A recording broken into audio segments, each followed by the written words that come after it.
어제 묵상한 레위기 11장 45절 말씀은 레위기의 주제 성구라고 할 수 있습니다. 그 구절에서 하나님은 나는 너희의 하나님이 되려고 너희를 애굽 땅에서 인도하여 낸 여호와라. 내가 거룩하니 너희도 거룩할지어다 라고 말씀하셨습니다. 하나님은 당신의 구원의 은총을 입은 사람들이 거룩한 사람이 되기를 바라시고 또 거룩한 사람으로 변화시켜 가십니다. 그것을 위해서 하나님께서 주신 것이 바로 이 율법입니다.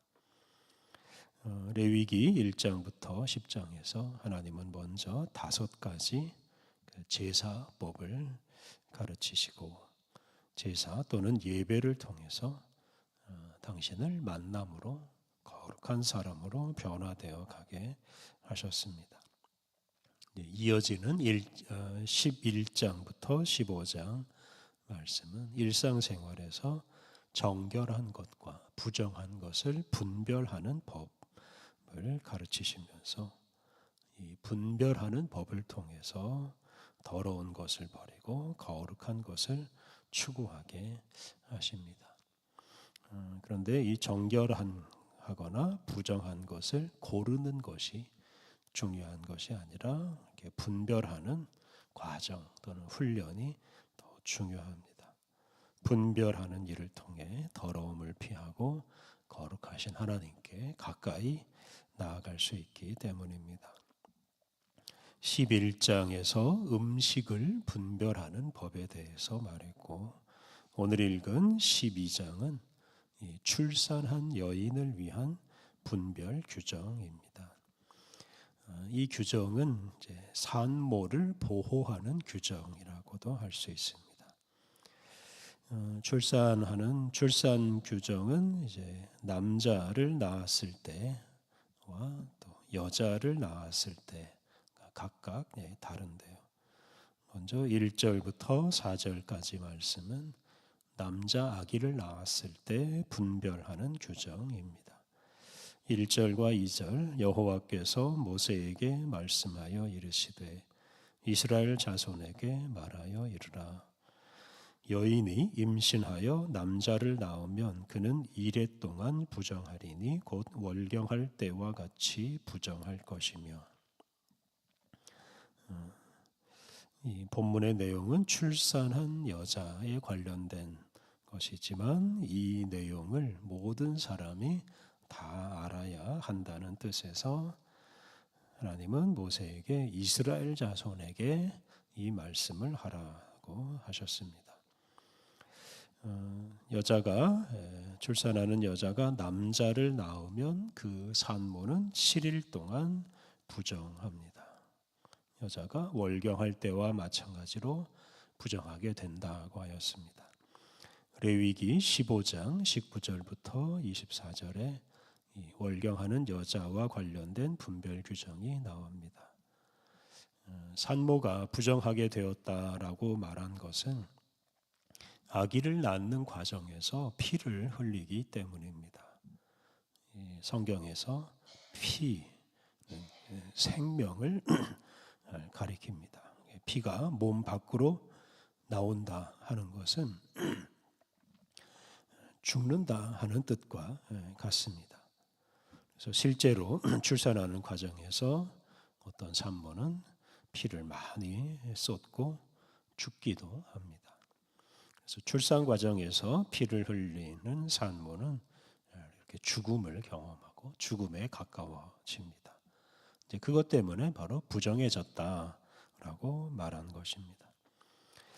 그런 산모에게 7일 동안 죽음을 멀리하라 하는 뜻에서 이런 부정의 기간을 정한 것입니다. 산모가 생명을 낳기 위해서 죽음에 이르는 고생을 하였다고 할 수 있는데 그런 죽음으로부터 자유롭게 되어야 한다 하는 뜻이 담겨 있습니다. 그래서 산모는 이 부정한 기간인 이 7일 동안 아무 일도 할 수 없고 자기 몸을 돌보는 일만 해야 합니다.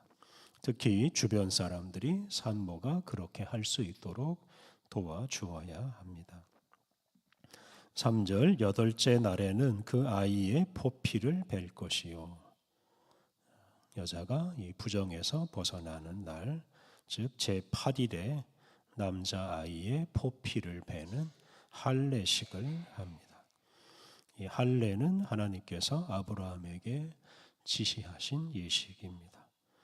하나님은 아브라함의 후손이라면 누구든지 할례를 받아야 한다라고 하셨습니다.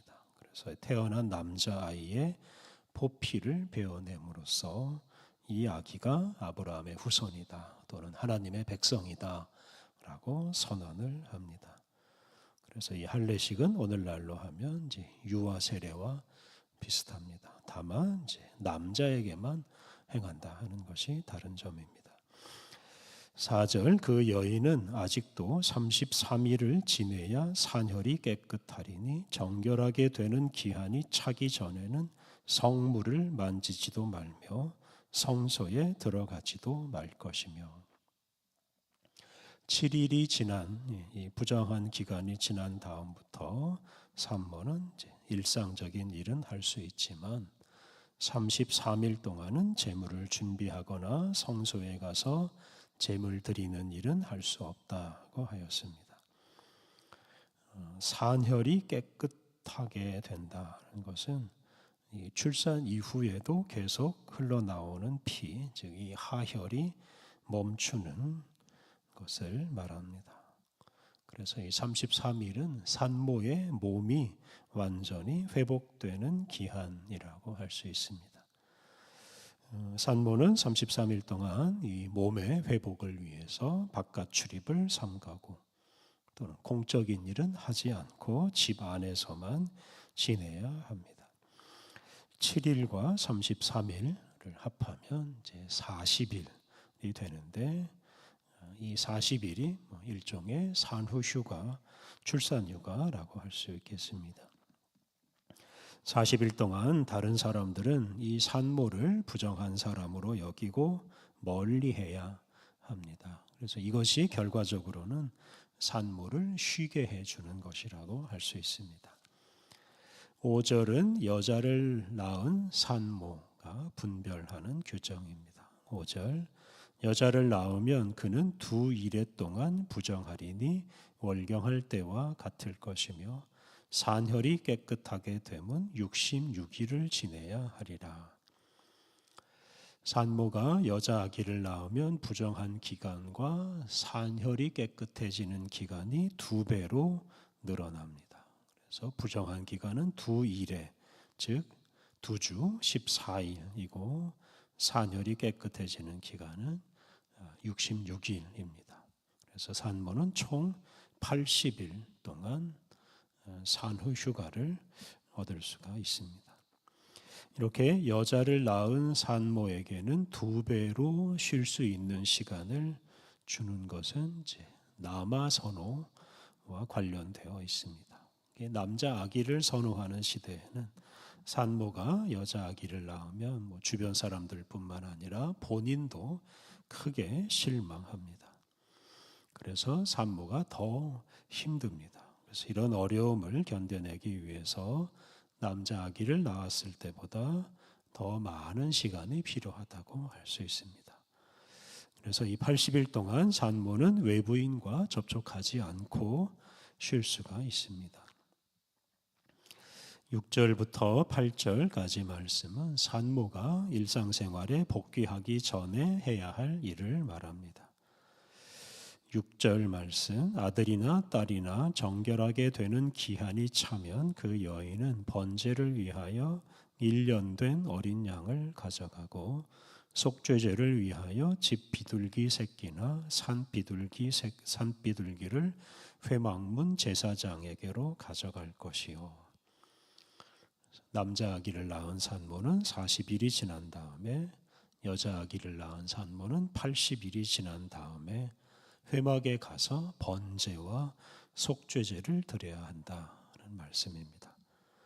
번제는 아기를 주신 것에 대한 감사를 표현하는 제사이고 속죄제, 이 정화 제사는 이 출산의 부정, 이 죽음에서 깨끗해지기 위한 제사입니다. 번제를 위해서는 어린 양을 바치라고 하였고, 속죄제를 위해서는 어린 양보다 작은 비둘기를 바치라고 하였습니다. 이것은 감사를 표현하는 번제를 더 중요하게 여기라 하는 뜻입니다. 출산은 하나님께서 우리에게 주신 복이고, 이 출산 과정에 하나님께서 함께 하십니다. 출산은 하나님이 함께 하시는 거룩하고 복된 일이기 때문에 이렇게 하나님께 제사, 감사의 번제를 드리는 것이 마땅합니다. 그리고 이 제사는 이제 출생 신고라고도 할 수 있습니다. 당시에 아기를 부모의 소유물로 취급하고, 특히 여자 아기를 낳으면 함부로 버리는 일도 있었습니다. 이제 그런 시대에 아기를 낳으면 반드시 회막에 나와서 제사를 드리라고 함으로써 태어난 아기를 보호하고 또 호적 관리도 할 수 있게 하였습니다. 7절 제사장은 그것을 여호와 앞에 드려서 그 여인을 위하여 속죄할지니 그리하면 사녀리 깨끗하리라. 이는 아들이나 딸을 생산한 여인에게 대한 규례니라. 여인을 위하여 속죄한다 하는 말은 그 여인의 사녀리 깨끗하게 되었다라고 선포하는 것입니다. 단지 정한 시간 40일이나 80일이 지났다고 해서 사녀리 깨끗하게 되는 것이 아니라 이렇게 제사장이 공식적으로 선포해야 비로소 깨끗하게 되고, 이제 그 이후에 이 산모가 공적인 생활을 할 수가 있습니다. 8절은 가난한 산모를 위한 예외 규정입니다. 8절 그 여인이 어린 양을 바치기에 힘이 미치지 못하면 산비둘기 2마리나 집비둘기 새끼 2마리를 가져다가 하나는 번제물로 하나는 속죄 제물로 삼을 것이요 제사장은 그를 위하여 속죄할지니 그가 정결하리라. 이 가난해서 번제물로 양을 드릴 수 없는 그런 산모는 집비둘기나 산비둘기로 대신 바칠 수 있다라고 하였습니다. 이 출산은 극도의 고통이 수반되고 심지어 죽음까지 각오해야 하는 참 위험한 일입니다. 출산하는 여인은 이렇게 고통과 죽음을 감수해야 합니다. 하나님은 이렇게 해산하는 수고를 하는 여인을 위해서 이런 분별 규정을 마련하셔서 산모로 하여금 출산 과정에 드리워졌던 그 죽음이나 부정으로부터 벗어나게 하시고, 특히 다른 사람들로 하여금 산모에게 부담을 주지 않고 산모를 보호하게 하셨습니다. 오늘날 우리나라에서 출산이 아주 급격하게 감소해서 국가 소멸을 걱정하고 있습니다.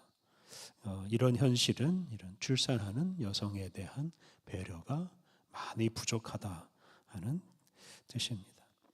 예를 들어서 여성에게 과도한 노동을 시키거나 출산 전후에 휴가를 주지 않는 일들은 사라져야 합니다.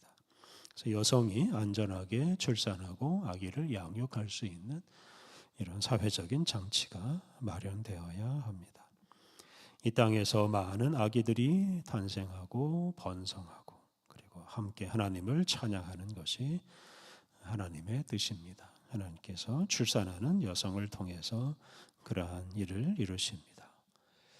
생명이 충만한 세상, 반면에 죽음은 다 사라지는 세상을 만들기 위해서 여성들이 안심하고 또 기쁘게 자녀를 낳고 양육하는 사회를 만들어 가야 하겠습니다. 우리 함께 기도하겠습니다.